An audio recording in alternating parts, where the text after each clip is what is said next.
चीन के बारे में जो जानकारी है, समझ है, भारत में थोड़ी कम है। ज़्यादातर हम चीन को समझने की कोशिश करते हैं विदेशी चश्मे से। जब तक सीमा क्षेत्र में जो स्थिति है, वो सामान्य नहीं हो जाए, तब तक भारत चीन संबंध को सामान्य नहीं बना सकते। China plays the long game, so why should we play the long game? हम लोग कभी-कभी ज़्यादा इम्पेशेंट हो जाते हैं। वी ऑल्सो नो कि ऑपरेशन सिंदूर के टाइम पे पाकिस्तान को चाइना की तरफ से इंटेलिजेंस मिल रहा था, तो हम क्यों चाइना को एडवर्सरी की तरह ना देखें? हमें चीन को कन्फ्रंट करना चाहिए, उसमें हमें कोई झिझक नहीं दिखाना चाहिए। अगर हम बात करते हैं कि 2047 में भारत एक विकसित देश हो जाए, तो उस प्रक्रिया में अमेरिका के साथ हमारी साझेदारी की बहुत बहुत अहम भूमिका होगी। चीन संबंध का सामान्यीकरण करना है, नॉर्मलाइजेशन करना है, तो उसके लिए ये बहुत जरूरी है। अगर वो होगा तो फिर हम लोग रिलेशन को नॉर्मलाइज नहीं कर सकते। China is not supporting the rise of India, सबसे बॉटम लाइन यही हो जाता है। सो आने वाले एक डेकेड में आप भारत और चाइना का युद्ध नहीं देख रहे?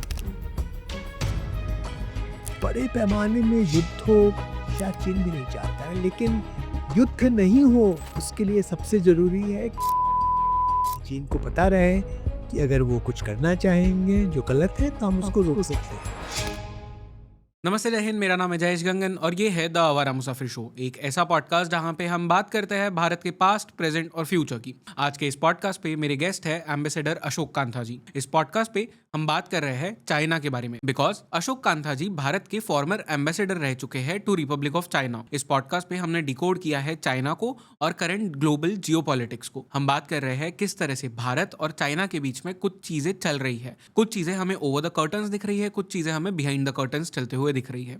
और इस पॉडकास्ट पे आपको बहुत कुछ जानने मिलेगा अबाउट चाइना, बिकॉज एक एम्बेसडर जो कि खुद चाइना में रह चुका है, उससे ज्यादा बेटर चाइना को कौन जान सकता है आखिर। So without any further ado, let's start this podcast in 3, 2, 1।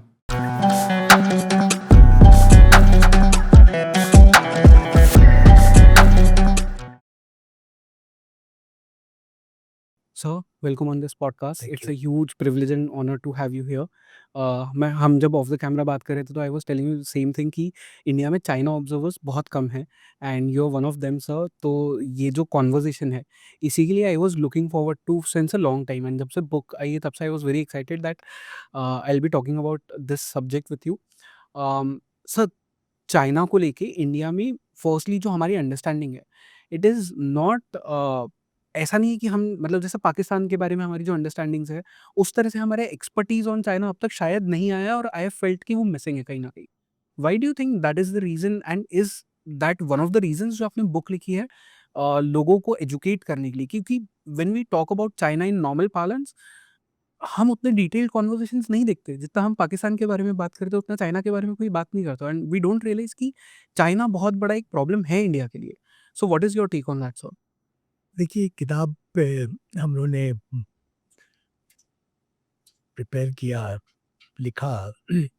इसका एक कारण है जो आप कह रहे हैं कि चीन के बारे में जो जानकारी है, समझ है, भारत में वे थोड़ी कम है। और ज़्यादातर हम चीन को समझने की कोशिश करते हैं विदेशी हुँ। चश्मे से। अ, खासकर पश्चिम के जो विशेषज्ञ हैं, अ, उनकी किताबों से, उनके जर्नल्स से। पश्चिम में चीन के बारे में स्कॉलरशिप है, इसमें कोई दो राय नहीं है कि उन्होंने काफ़ी मेहनत किया है। लेकिन हम ये भी देखते हैं कि कई भ्रांतियाँ हैं पश्चिम में चीन के बारे में। एक भ्रांति जो रही, बहुत दिनों से रही, वो है कि चीन में जैसे आर्थिक उदारीकरण होगा, तो उसके साथ-साथ राजनैतिक उदारीकरण भी हो जाएगा राइट। और they will become more like us. Like democracy? Democracy हो जाएँगे, वो लिबरल सोसाइटी हो जाएँगे। देखिए, मैं चीन से सन 81 से जुड़ा चीनी मैंने 1979 से 81 तक पढ़ा और सन 81 में मैं चीन गया, तब से चीन से मेरा साबका रहा है। और मैं ये कह सकता हूँ कि हम लोगों ने कभी ये नहीं सोचा कि चीन एक पश्चिम देश ऐसा हो जाएगा।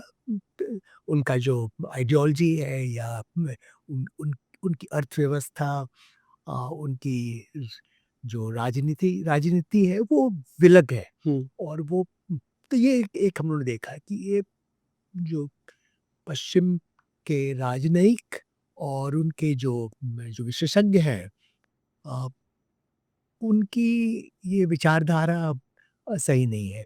हुँ, एक तो हमने ये देखा। दूसरी चीज़ हमने देखा कि एक पर्सपेक्टिव बायस हो जाता है, पूर्वाग्रह हो जाता है। अ, क तो वो अपनी नज़रिए से देखते हैं, उनके हित में क्या है, चीन में कैसे बात आगे बढ़े। हमारे लिए वो सही नज़रिया नहीं है। वो दृष्टिकोण जो है, हमारा दृष्टिकोण भारत का दृष्टिकोण होना चाहिए, हुँ, क्योंकि चीन बहुत महत्वपूर्ण देश है हमारे लिए। चीन के साथ हमारी 3,500 किलोमीटर की सीमा है और ये सीमा विवादित सीमा है। हुँ, इसके अलावा जैसा आप जानते हैं कि जनसंख्या की दृष्टि से भारत और चीन विश्व के सबसे बड़े मुल्क हैं। आप देखिए, अगर जो सिविलाइजेशन है, जो हुँ, उस दृष्टि से भी देखिए तो सबसे पुरानी संस्कृति है चीन और भारत की। और इन दो सभ्यताओं के बीच में आदान प्रदान काफी हुआ।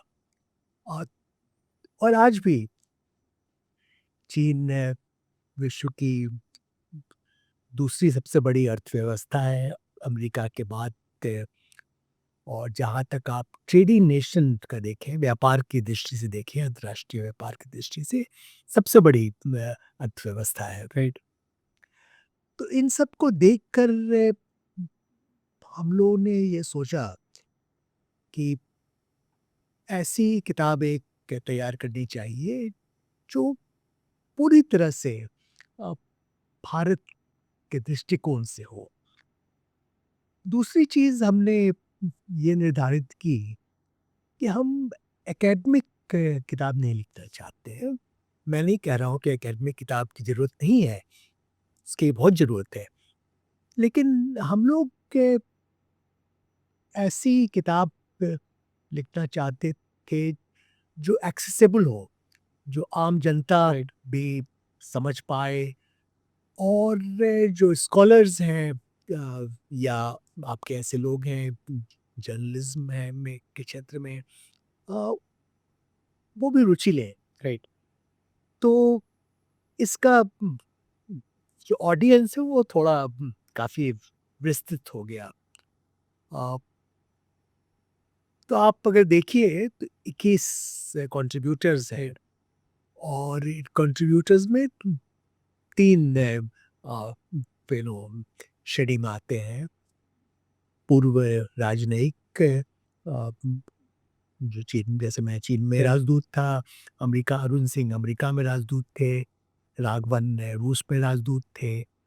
और इन लोग की बहुत पकड़ है। हुँ, उन्होंने बहुत दिन तक देखा है कि कैसे के लोग, अ, जो अंतर्राष्ट्रीय परिप्रेक्ष्य कैसे बदल रहा है, उसमें चीन की भूमिका कैसे बदल रही है। दूसरी जो श्रेणी है, कोटि है, वो है जो जो हमारे सामरिक पदाधिकारी। हुँ, और इन लोगों ने भी चीन को बहुत अरसे से देखा है राइट, और कई उसमें अ, भारत चीन सीमा में करेक्ट, वहाँ पोस्टेड थे, कंटीन्यूअस बहुत एंगेजमेंट्स जनरल होते हैं, राइट, जनरल या एडमिरल, वाइस एडमिरल, उस लेवल के लोग वहाँ पोस्टेड थे। तो वो जानते हैं चीन से हुँ, कैसे डील उन्होंने बहुत दिन से किया है। तो उनका फर्स्ट हैंड एक्सपीरियंस है ये कोई सुना-सुनाई नहीं हुँ, है। तीसरा जो तीसरी जो कोटि है वो अ, कुछ हमारे स्कॉलर्स हैं जैसे श्रीकांत कोंडापल्ली, वो जैन राइट, के बहुत नामी गिरामी स्कॉलर हैं, या अनंत कृष्णन हुए, वो हिंदू में और इंडिया टुडे की चीन में कॉरेस्पॉन्डेंट थे, करीब 10 साल तक थे और चीनी भाषा बोलते भी हैं। तो तो इन लोग सबका एक बोलिए एक कुछ यूनिक पर्सपेक्टिव है, अ, जो एविडेंस बेस्ड है, रिसर्च बेस्ड है, लेकिन साथ-साथ अ, ऐसी शैली में लिखी हुई बात है जो ज़्यादा क्लिष्ट नहीं है और जिसे समझना उतना मुश्किल नहीं है। राइट। सो प्लीज़ करेक्ट मी अगर मेरा ये ऑब्ज़र्वेशन गलत है तो, but I have always felt कि इंडिया जिस तरह से चाइना के साथ में एंगेज करता है, ये एक अ, क्वाइट डिप्लोमेसी का होता की तरह से होता है, या हम कोशिश करते हैं कि जितना विदाउट मेकिंग नॉइज़ हम डिप्लोमैटिकली उनसे डील कर लें, उतना हमारे लिए बेहतर है। But according to you, is this the right way to deal with China? क्योंकि जितना मैंने देखा है चाइना को हार्ड पावर ज़्यादा ईज़िली समझ आती है। शायद उसे ये दिखता है कि अगर कोई हमसे टक्कर ले सकता है, तो उसको समझ में आता है कि थोड़ा सोच समझ के अब हमें आगे बढ़ना चाहिए। बट इंडिया ने कभी वैसे कदम नहीं उठाए चाइना के साथ में, तो ये क्या रीज़न्स है और इज़ दिस ऑब्जर्वेशन करेक्ट? नहीं, आप जो बात बोल रहे हैं बहुत सटीक बात है। अ, चीन ने स्ट्रेंथ हुँ, जो है, शक्ति को समझता है और रिस्पेक्ट करता है। हुँ, इसमें कोई दो राय नहीं है। और ऐसी बात नहीं है कि हम लोग शक्ति नहीं दिखाते हैं। अब आपको मैं उदाहरण देना चाहूँगा। जैसे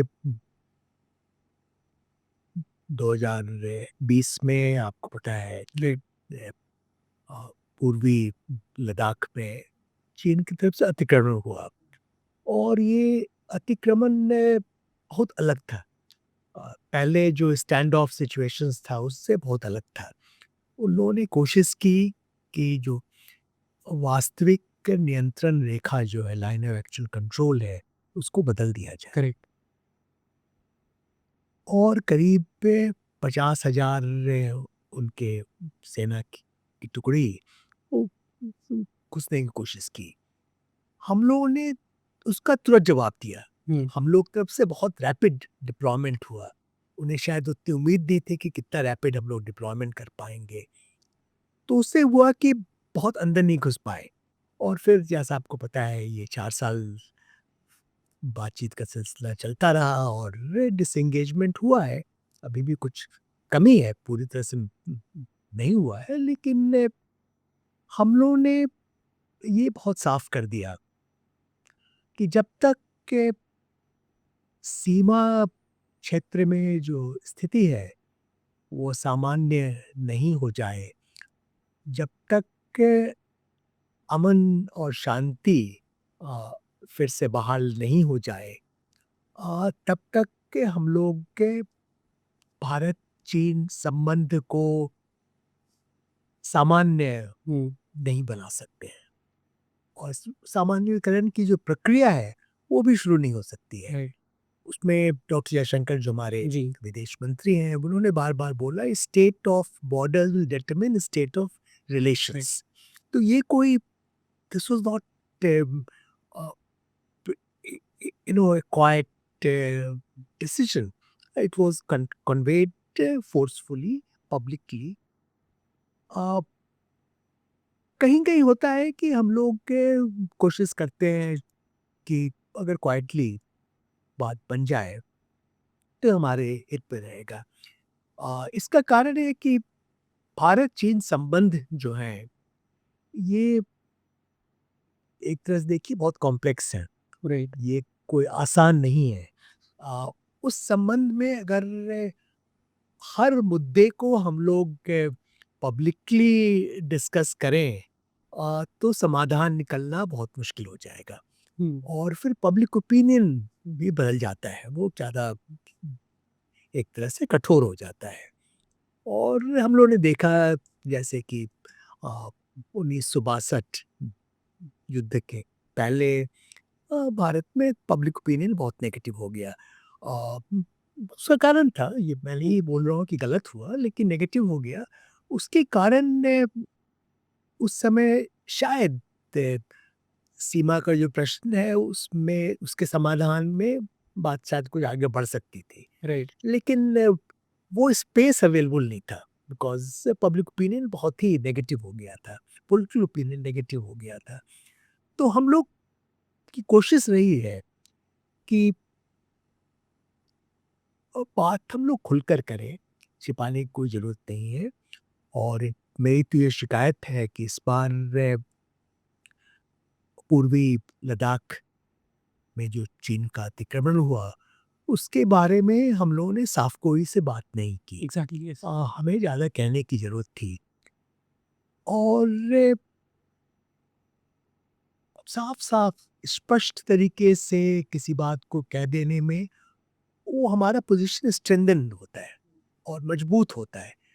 क्योंकि हम एक हम डेमोक्रेटिक सोसाइटी है, ओपन सोसाइटी है, तो उसमें बहुत छिपाने और नहीं बताने की बात नहीं होती। जैसे पार्लियामेंट में संसद में कोई बहस नहीं हुई। अ, मैं लोगों को बताता हूँ, सन 86-87 में 1986-87 में अ, एक वांगतुंग क्राइसिस हुआ था। शायद आपको पता होगा उसके बारे में। ये अ, ईस्टर्न सेक्टर में तवांग के पास में सुमदुरोंगचू अ, वैली है। अ, वहाँ चीनी घुस आए थे। हमारा सीजनल पोस्ट था और जब समर में वापस गए तो देखा चीनी घुस आए हैं। तो हम लोगों ने उसका पहले तो उनको कहा कि आप छोड़ के चले जाइए, लेकिन नहीं गए तो जनरल सुंदर जी उस समय चीफ आर्मी स्टाफ थे। तो उन्होंने पूरी तरह से जो हाइट्स है ओवरलुकिंग दैट वैली उसको कंट्रोल कर लिया और बात काफ़ी गहमा-गहमी हो गई। लेकिन हम लोगों ने स्ट्रॉन्ग पोज़ीशन लिया। स्ट्रॉन्ग पोज़ीशन के साथ-साथ लगातार संसद में बहस होती रही, प्रश्न उठते रहे, प्रश्न का जवाब दिया गया। उससे हमें कोई परेशानी नहीं हुई। बाद में बहुत सन 87 तक थोड़ा टेंशन कम हो गया, काफ़ी कम हो गया। लेकिन डिसएंगेजमेंट की प्रक्रिया अ, 9 साल बाद राइट, जाकर कंप्लीट हुई। 1995 में चांस की बात है कि मैं उस समय डायरेक्टर चाइना था और एक्सपर्ट ग्रुप इंडिया की तरफ से मैं लीड करता था। तो उसी एक्सपर्ट ग्रुप में ये फैसला ओके, हुआ कि हम लोग कैसे डिसएंगेज करेंगे। अब तो उसमें क्या लेसन क्या मिलता है? लेसन ये मिलता है कि देखिए one has to take a strong position. जो आपने पहली बात बोली बहुत सही बात है। आप वो नहीं कीजिएगा तो फिर चीन हुँ, कभी हमें रिस्पेक्ट नहीं करेगा। दूसरा है कि स्ट्रांग पोज़ीशन का ये मतलब नहीं है कि हम लोग यू नो हम लोग ये बोलते हैं कि differences should not degenerate into dispute और कन्फ्रंटेशन। तो उम्मीद रहती है, कोशिश रहती है कि राइट, बातचीत से समाधान निकले। तीसरी बात है कि हमारे हित में क्या है, हमारा बॉटम लाइन क्या है, ये बहुत क्लियर होना चाहिए। और उसमें जल्दबाजी कभी हम लोग नहीं करना चाहते हैं। जो कहते हैं कि स्ट्रैटेजिक पेशेंस, उसकी बड़ी ज़रूरत है। जैसे मैं आपको उदाहरण दे रहा था सुमदुरोंगचू वैली में जो हुआ, 9 साल लगा, लेकिन हम लोग तैयार थे कि ठीक है, हम लोग वेट करेंगे। हुँ, और फाइनली हमारे हक में हुआ जो डिसएंगेजमेंट हुआ। इस बार भी 4 साल लगा डिसएंगेजमेंट होने में। China plays the long game. Right. Uh, so why shouldn't we play the long game? We are also an So old civilization and we must have staying power. हम लोग कभी-कभी ज़्यादा इम्पेशेंट हो जाते हैं कि भाई जल्दी इसका समाधान निकालो, हुँ, निकलना चाहिए। ये कभी नहीं होना चाहिए। मैं एक फिर उदाहरण देना चाहूँगा। अ, काफ़ी पहले की बात है, हम लोग एक एग्रीमेंट कर रहे थे अ, मिलिट्री कॉन्फिडेंस बिल्डिंग मेजर्स को लेके बहुत महत्वपूर्ण एग्रीमेंट था। ये हम लोगों ने अ, चीन के राष्ट्रपति थे चियांग ज़ेमिन वो आए थे 1996 में, हुँ, नवंबर 1996 में किया।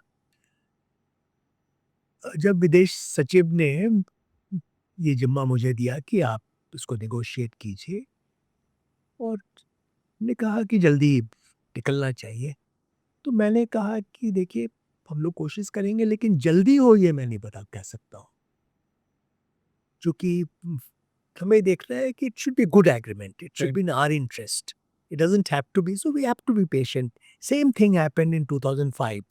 हम लोग एग्रीमेंट नेगोशिएट कर रहे थे, बाउंड्री पर वो भी एग्रीमेंट था on political parameters and guiding principles. चीन के उनके जो नेगोशिएटर्स थे, उन्होंने कुछ ज़्यादा उत्सुकता दिखाई। हुँ, चूँकि उनके प्रधानमंत्री आ रहे थे, वो चाहते थे कि हो जाए। तो हम लोगों ने कहा कि नहीं जब तक हम लोग का जो डिमांड है, वो फुलफ़िल नहीं हुआ तो हम लोग नहीं करेंगे। हुँ, और फाइनली एक्चुअली हमारे हक में हुआ। राइट, तो वहाँ ये ये ये सब पे हम लोगों ने सीखा है चीन से नेगोशिएट करने में, उनसे डील करने में। अ, तो ये ध्यान में रखना है कि अगर डिफिकल्ट रिलेशंस है, तो मैनेज करना है। हम लोग नहीं चाहते हैं कि चीन हमारा दुश्मन नहीं है, हम लोग दुश्मन मुल्क नहीं समझते हैं, लेकिन ये चुनौती है। चीन हमारे लिए सबसे बड़ी चुनौती है, स्ट्रैटेजिक चैलेंज है। लेकिन मैं चीन को कभी एडवर्सरी नहीं बताना चाहता हूँ कि एक बार आप सबसे बड़ा जो आपका जो पड़ोसी है उसको आप एडवर्सरी बना दीजिएगा, तो फिर अ, जो बात बढ़ सकती है जो द्वार खुल सकते हैं वो बंद हो जाएँगे। राइट। सो यहाँ पे 2 चीज़ों के बारे में बात करना चाहूँगा क्योंकि आपने एडवर्सरी के बारे में कहा, अब ऑन वन हैंड पाकिस्तान को हम एक एडवर्सरी की तरह ही देखते हैं फॉर वैलिड रीज़न्स। बट हम आपने कहा कि चाइना को हमें एडवर्सरी की तरह नहीं देखना चाहिए क्योंकि वहाँ बात बन सकती है। But at the same time we also know कि ऑपरेशन सिंदूर के टाइम पे पाकिस्तान को चाइना की तरफ से इंटेलिजेंस मिल रहा था। हमारे पास में वो रिपोर्ट्स थे, इनपुट्स थे, हमारी इंटेलिजेंस ने हमें बताया था ये। तो हम क्यों चाइना को एडवर्सरी की तरह ना देखें एंड ऑल्सो सेकेंडली जो हम क्वाइट डिप्लोमेसी की बात कर रहे थे हम स्ट्रॉन्ग पोजीशन अपने आप को रखने का अपनी बात आगे रखने की बात कर रहे थे वांग यी की जो विजिट थी इंडिया में हमने तब ये पॉइंट भी क्यों नहीं रेज किया कि चाइना ने किस तरह से पाकिस्तान को हेल्प किया है हम इसके बारे में कन्फ्रंट क्यों नहीं करते उन्हें नहीं ये देखिए ये मैंने कई बार बोला है, इसके बारे में लिखा भी है और कि हमें चीन को कन्फ्रंट करना चाहिए और उसमें हमें कोई झिझक नहीं दिखाना चाहिए। एडवर्सरी वाली बात जो है ना, ये शब्दों की बात है। अ, हम समझते हैं कि हमारे लिए बहुत बड़ी चुनौती है और उसके लिए डिटरेंस रहना चाहिए। हम्म, और मैं हमेशा बोलता हूँ कि जो पूर्वी लद्दाख है वो अतिक्रमण था, वो हमारी सीमा में घुस गए। तो उसपे कोई राइट हमें दो राय नहीं दिखती है। लेकिन चीन के साथ भविष्य में हमारे संबंध सकारात्मक हों, ये हमारे हक में है। हम्म, तो उसको ध्यान में रखकर मैं व्यक्तिगत रूप से मैं इस शब्द का इस्तेमाल नहीं करता। लेकिन मैं समझता हूँ अगर हम्म, कोई करना चाहे तो मैं समझ सकता हूँ, मुझे कोई आपत्ति नहीं होगी। जहाँ तक के ऑपरेशन सिंदूर में चीन का जो की भूमिका रही, मैंने इसके बारे में बहुत साफ तरीके से लिखा है। मैंने एक हिंदू में एक जी, आपने एक आर्टिकल आर्टिकल लिखा लिखा था, था, राइट। इसी बारे में लिखा था कि चीन की जो भूमिका इस बार रही, ये पहले जो भारत पाकिस्तान के बीच में युद्ध में भूमिका रही बहुत अलग है थी उससे। 1965 में, 1971 में, 1999 में चीन ने राजनयिक समर्थन किया, डिप्लोमेटिक सपोर्ट दिया, लेकिन वो कभी डायरेक्टली मिलिटरीली इन्वॉल्व नहीं हुआ। और कारगिल के समय तो थोड़ा इवन हैंडेड उसका था, राइट। पाकिस्तान को भी कह रहा था कि ये गलत हो रहा है। इस बार बात एकदम अलग थी। इस बार हमने देखा कि पहलगाम जब हुआ, it was a terrorist outreach. 26 लोगों को कोल्ड ब्लड में मार कोल्ड दिया। ब्लड में धर्म उनका पूछकर जी। और मारा गया। इससे गलत चीज कुछ नहीं हो सकती थी, लेकिन चीन ने उसको कंडेम नहीं किया। चीन ने 10 मई को जाकर जब वांग यी ने हमारे नेशनल सिक्योरिटी एडवाइजर से बात की, उस समय जाके कंडेम किया, उसके पहले कंडेम नहीं किया।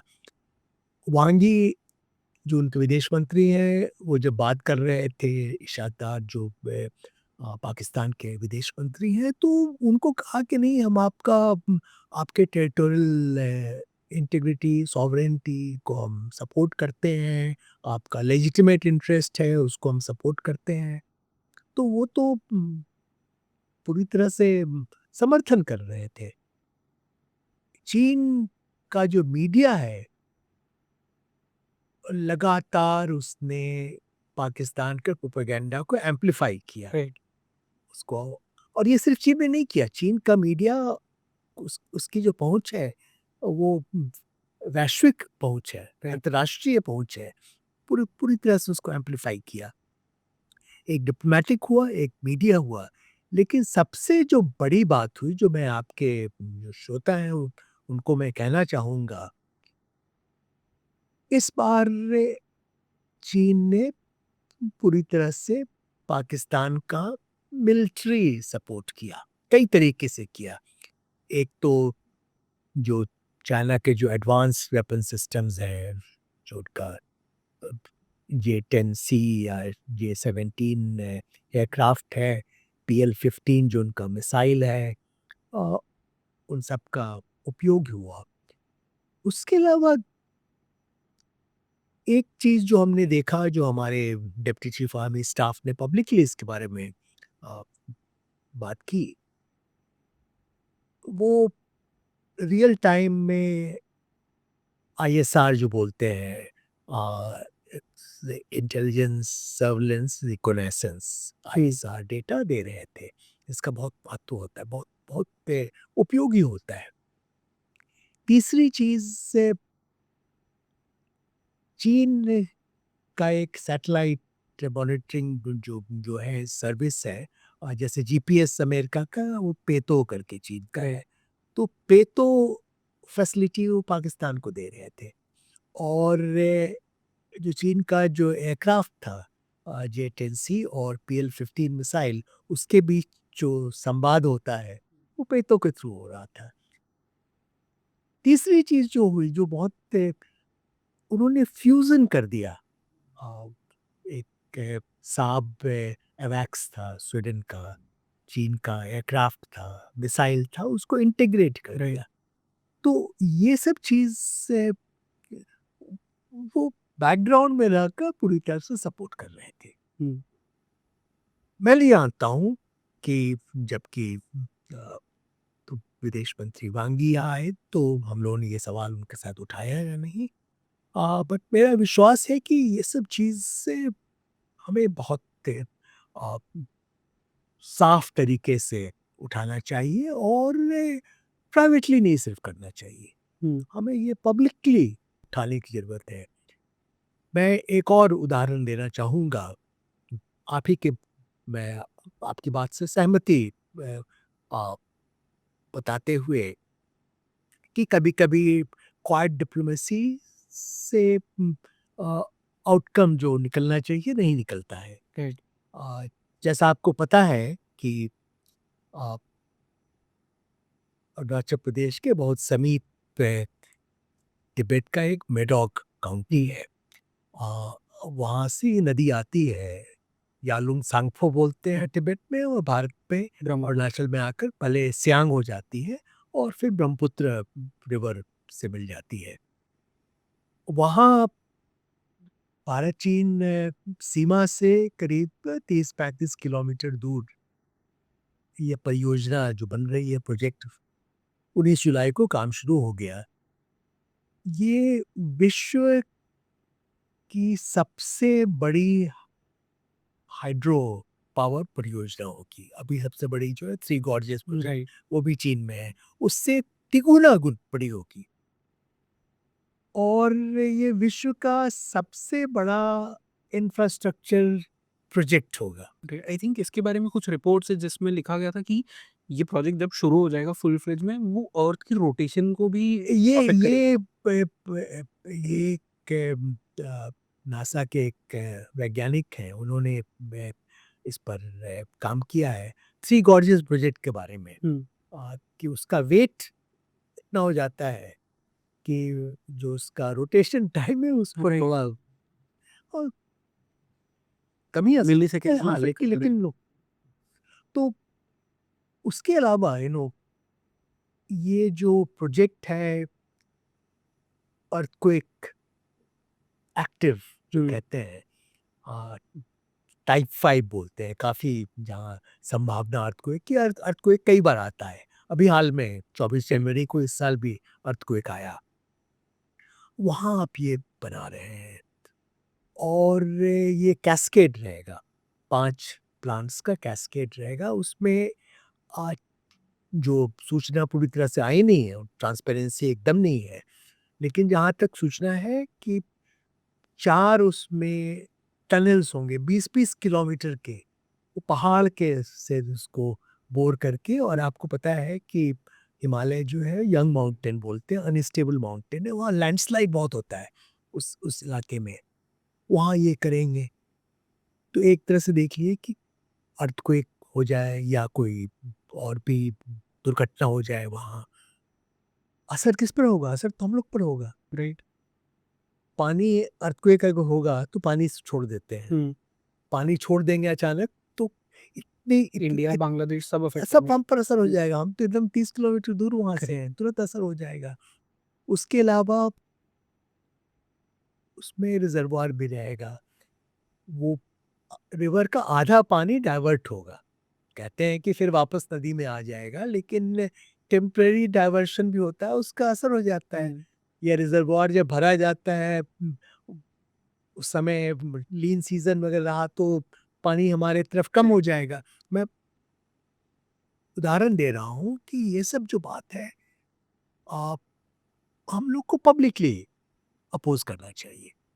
इस बार जब वांगी आए तो विदेश मंत्री ने ये बात उठाई और विदेश मंत्रालय का जो वक्तव्य है उसमें इसके बारे में भी बात कही गई है। लेकिन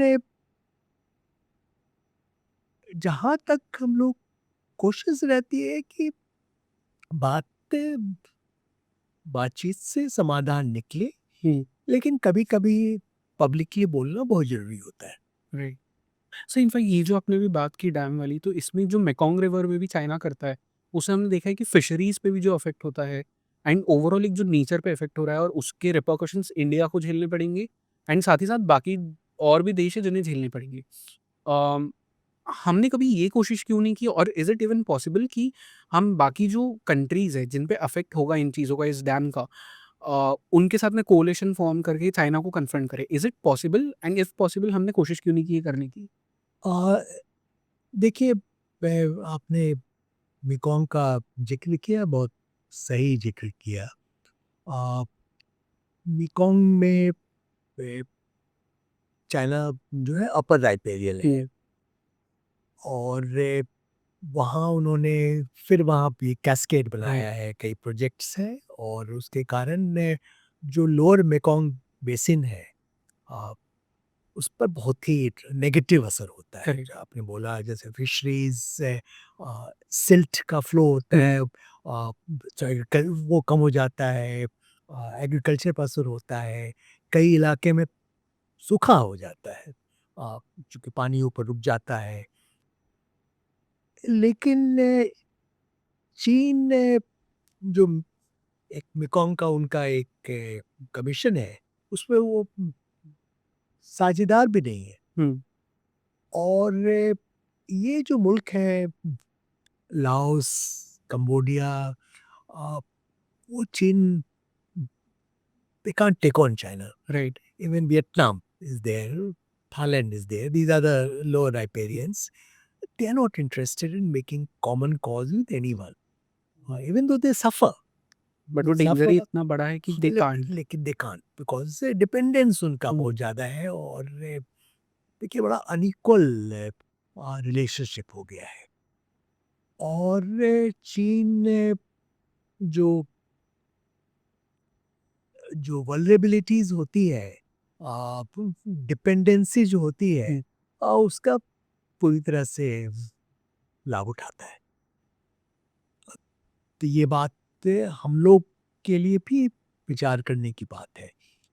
अ, हम लोग का भी जैसे कि निर्यात के क्षेत्र में देखिए, आपको पता है राइट, कि हम लोग एपीआई होता है, एक्टिव फार्मास्यूटिकल इंग्रेडिएंट, हमें फार्मेसी ऑफ द वर्ल्ड बोलते हैं, लेकिन एपीआई हम 80% हम चीन से इम्पोर्ट कर पाते, राइट, हम लोग आयात करते हैं उसका।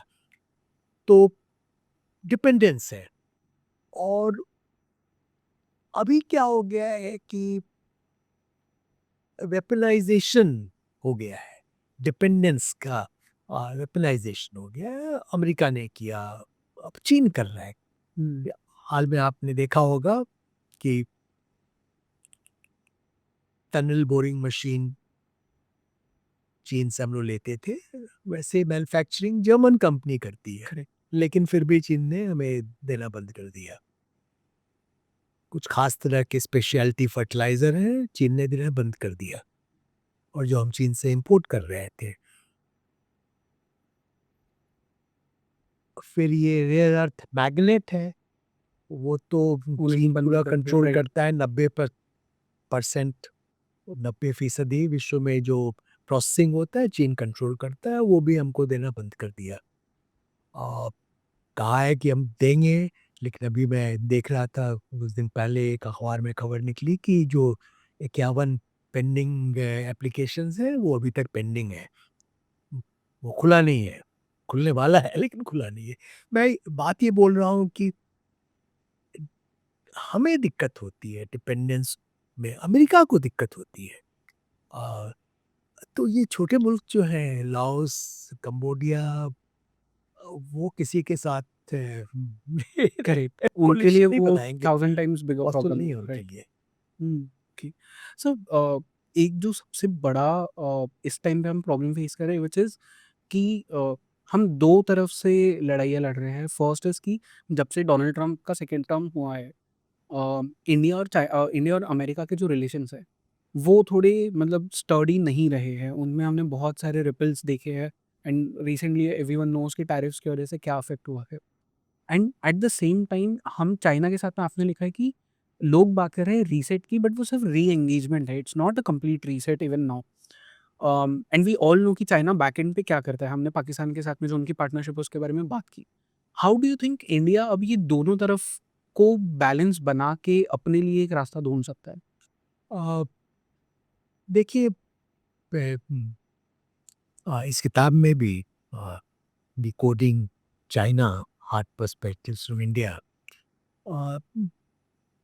एक चीज़ हम लोगों ने बहुत साफ-साफ से कही है कि चीन की जो चुनौती है, हुँ, अ, उससे उसको अगर सँभालना है, उसको डील करना है, टैकल करना है, तो हमें अपने शक्ति पर डिपेंड करना होगा।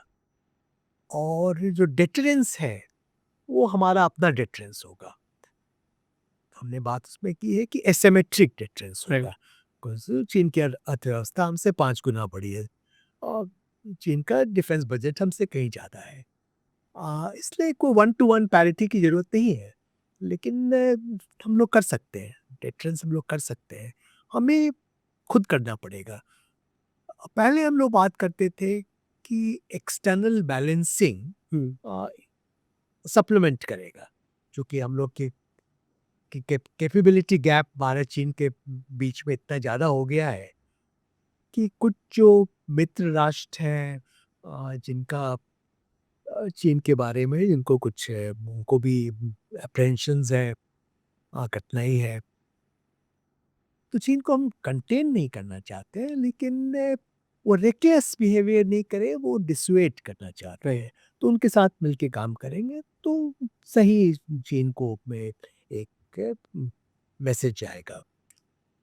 लेकिन वो परिस्थिति अभी थोड़ी बदल गई है। हुँ, क्योंकि जैसा आपने सही बोला, अ, भारत और अमेरिका के बीच में जो संबंध है पिछले 25 साल में काफ़ी उसमें संबंध में बढ़ावा हुआ और य कई उपलब्धियाँ हैं। अ, और एक तरह से कहिए तो हमें उसे स्ट्रैटेजिक पार्टनरशिप हुँ। पे के तौर पर हम देख सकते हैं, जो एक सामरिक हमने क्वाड का भी रिवाइवल देखा। सामरिक साझेदारी हो गई। क्वाड का आपने सही बोला, क्वाड का 2017 में रिवाइवल हुआ। अ, लेकिन अभी जब डोनाल्ड ट्रंप दूसरी बार अमेरिका के राष्ट्रपति बनकर आए, अ, उनका जो व्यवहार रहा है, उनकी जो नीतियाँ रही हैं अ, भारत के प्रति और चीन के प्रति और पाकिस्तान के प्रति, उससे हमें शंका होती है। भारत के प्रति जो नीति है अ, उसमें एक के बाद एक उन्होंने अ, नकारात्मक सिग्नल हुँ, दिया।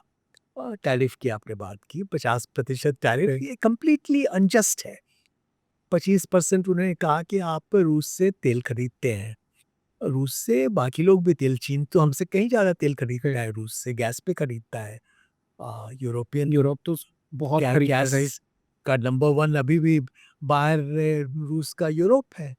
तो आप हम पर क्यों वार कर रहे हैं? और पहले अमेरिका ही ने हमको बोला कि आप लीजिए, नहीं राइट। तो ऑयल प्राइसेस बढ़ जाएँगी।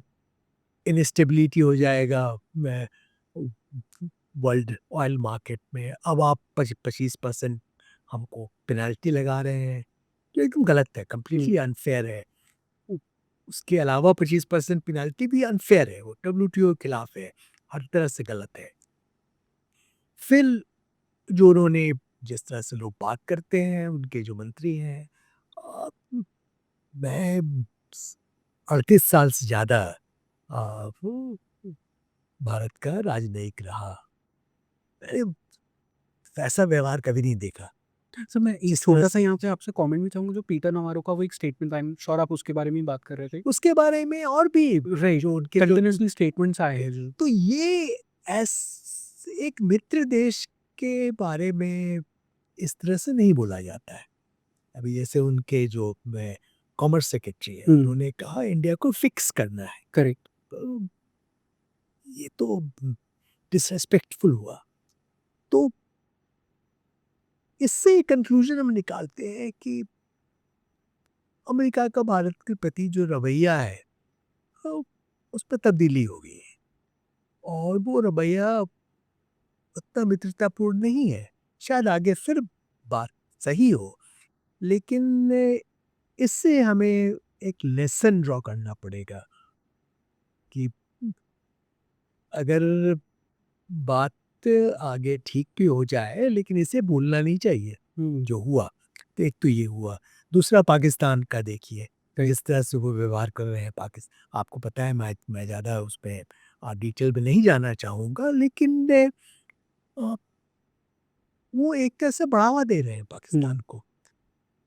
और पाकिस्तान का क्या रुख है वो तो आपको पता ही है। वैसे ही चीन के साथ शुरू में इन्होंने 145 अ, प्रतिशत टैरिफ लगाया। चीन ने उसका जवाब दिया है 125% उन्होंने टैरिफ लगाया और भी कई चीज़ किए, खासकर वो रेयर अर्थ मैग्नेट देना बंद कर राइट। दिया और कई कई कई उन्होंने स्ट्रॉन्ग एक्शंस लिए।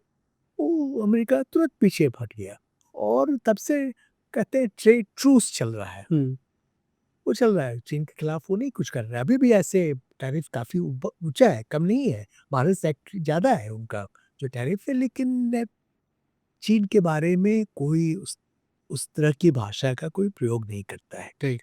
और वो लोग कोशिश कर रहे हैं कि किस तरह से कुछ समझौता निकल जाए।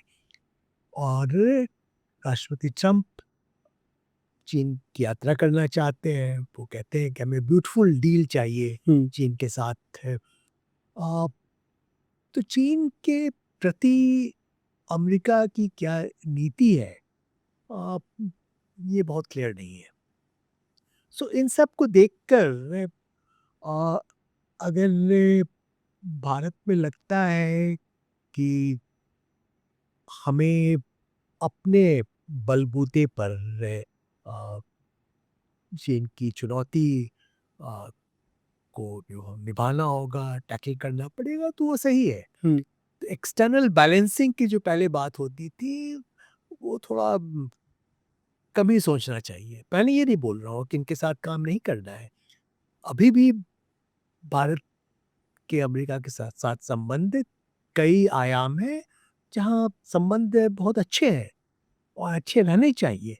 ये हमारे लिए अगर हम बात करते हैं कि 2047 में भारत एक विकसित देश हो जाए, तो उस प्रक्रिया में अमेरिका के साथ हमारी साझेदारी अ, की बहुत अहम भूमिका होगी। क्योंकि अमेरिका अभी भी विश्व का हुँ, सबसे बड़ा मार्केट है और टेक्नोलॉजी की दृष्टि से सबसे राइट। जो अग्रणी देश है, तो उनके साथ हम लोग मिलकर काम करना चाहेंगे लेकिन अ, मिल के साथ काम करने की ये बात नहीं होगी कि हम लोग किस तरह से जो हमारा सम्मान है अ, उसमें क्षति हो, हुँ, उसमें खामियाजा हो। राइट। अम, सर बट इसी पॉइंट से एक और चीज़ पूछना चाहूँगा, ब शायद लास्ट क्वेश्चन हो ये इस पॉडकास्ट का। जब हम चाइना के साथ डील करते हैं, तो वी हैव सीन कि वो ड्यूअल ट्रैक एक अप्रोच हमारे साथ में रखते हैं, वेयरइन दे से कि हमें ट्रेड और जो बॉर्डर इश्यूज़ है, उन्हें पैरेलली डिस्कस करना है। अब इसके पीछे रीज़न्स कुड बी मेनी कि एक तो ये हो सकता है कि दे वो चाहते ही ये है कि हमारा जो रिस्पॉन्स हो, वो हमेशा रिएक्टिव रहे। हम खुद से कदम ना लें, वो उनके रिएक्शंस पे हम रिएक्ट करते रहें। तो इससे हम कैसे डील करें and what is the larger, मतलब नेक्स्ट डेकेड और 2 के लिए आप किस तरह से इन रिलेशंस को बनते हुए देख रहे हो? अ, देखिए सीमा का जो प्रश्न है अ, उसके 2 आयाम हैं। एक पक्ष तो ये है कि सीमा अ, प्रश्न का समाधान कैसे निकले हुँ, और इस बारे में मैंने पहले ज़िक्र किया 2005 में हम लोगों ने एक करार किया political parameters and guiding principles for boundary settlement और उसके बाद हम लोग को उम्मीद थी कि हम लोग एक फ्रेमवर्क में एग्री कर जाएँगे कि उनकी तरफ से क्या कंसेशंस होगा हमारी तरफ से क्या कंसेशंस होगा।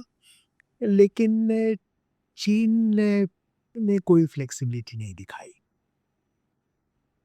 और चीन ने ये बात कही कि अरुणाचल प्रदेश में आपको मेजर कंसेशन देना पड़ेगा, खासकर तवांग चाहते हैं। तो वो हमारे लिए मुमकिन नहीं है और 2005 का जो एग्रीमेंट हुआ, जब हम लोग नेगोशिएट कर रहे थे, हमारी तरफ से मैं लीड नेगोशिएटर था।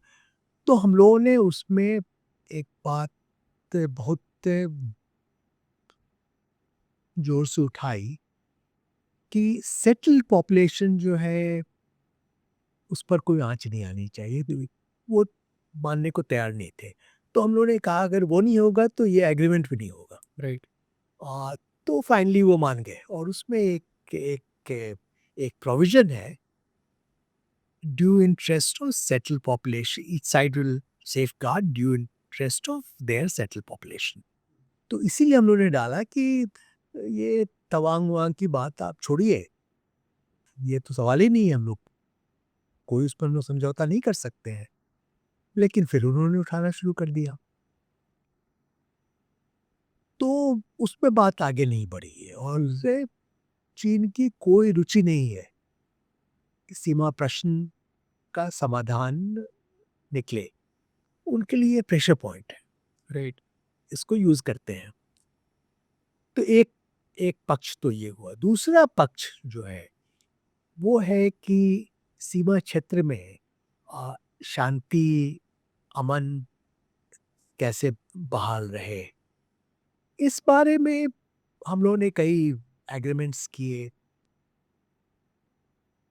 2020 के पहले आम तौर पर कहिए तो वो एग्रीमेंट्स ठीक चल रहे थे और कभी-कभी स्टैंड ऑफ सिचुएशन होता था, इंट्रूजन होता था, लेकिन हम लोग फिर चीन को बोलते थे वापस चले जाइए और वो वापस चले जाते थे। लेकिन 2020 में बात बदल गई, एकदम बदल राइट। गई। जैसा हम लोगों ने पहले उसका ज़िक्र किया।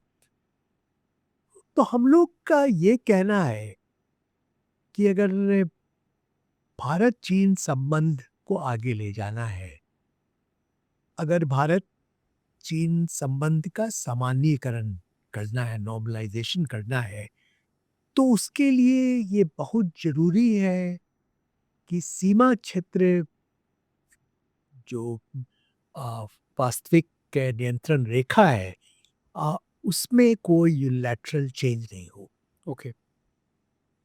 उसमें कोई अतिक्रमण नहीं हो। अगर वो होगा तो फिर हम लोग रिलेशन को नॉर्मलाइज़ नहीं कर सकते हैं। ये हम लोगों ने बहुत साफ तौर पर चीन को कहा है। चीन कहता है कि नहीं, ये तो सीमा का तो एक मुद्दा है, इसको हम लोग को प्रॉपर्ली डील करना चाहिए, बाकी संबंध बढ़ते रहना चाहिए। तो वो हम लोग उसके लिए तैयार नहीं है। तो ये लिंकेज हम लोगों ने बना कर रखा है। उसके अलावा आप जो कह रहे हैं कि आगे संबंध कैसे बढ़ेंगे, देखिए, सीमा प्रश्न के अलावा भारत चीन संबंध में और भी कई मुद्दे हैं। जैसे? आ, जैसे एक जो मुद्दा है, आपने पहले इसका जिक्र किया, आ, पाकिस्तान को जो जिस तरह का बैक एंड सपोर्ट। समर्थन देते हैं, आ, चीन की जो भूमिका है दक्षिण एशिया में या हिंद महासागर के क्षेत्र में, वो हमारे हित में नहीं रहती है। उसके अलावा जो हमारे आर्थिक संबंध हैं, वो कंप्लीटली वन साइडेड हैं। पिछले साल चीन से हमारा जो डेफिसिट था, ट्रेड डेफिसिट था, $102 बिलियन था। हमारा जो कुल निर्यात चीन को था, $18 बिलियन था, सिर्फ $18 बिलियन। पहले 21 था, घट के 18 हो गया। इस साल तो और भी बढ़ने वाला है। जो 6 जैसे महीने सेक्टर। का जो डेटा आया है, और भी बढ़ जाएगा। और तो इस तरह का एसिमेट्रिक जो है वो नहीं चल सकता है। और हम लोग का जैसे प्रोडक्ट है, फार्मास्यूटिकल प्रोडक्ट्स हुआ या आईटी सर्विसेज हुआ, हर जगह हम विश्व में बेच रहे हैं, लेकिन वहाँ हम नहीं बेच पाते हैं। कई नॉन टैरिफ बैरियर्स हैं। फिर वो डिपेंडेंसी की बात हुई, वो भी एक बहुत हमारे लिए सोचनीय प्रश्न है। इसके अलावा जो सबसे बड़ी बात है, देखिए, अभी चीन का उदय हो रहा है, इसमें अच्छी बात है। चीन का उदय हो रहा है, लेकिन साथ साथ भारत का उदय भी हो रहा है। और ये जो साझा उदय हो रहा है, तो विश्व के जो सबसे अ, जनसंख्या की दृष्टि से बड़े देश हैं, एक दूसरे का समर्थन करें, ये हमारे हित में रहेगा।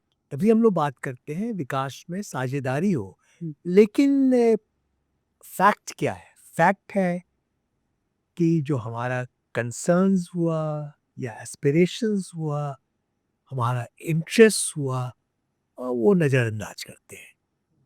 और China is not supporting the rise of India. सबसे बॉटम लाइन यही हो जाता है।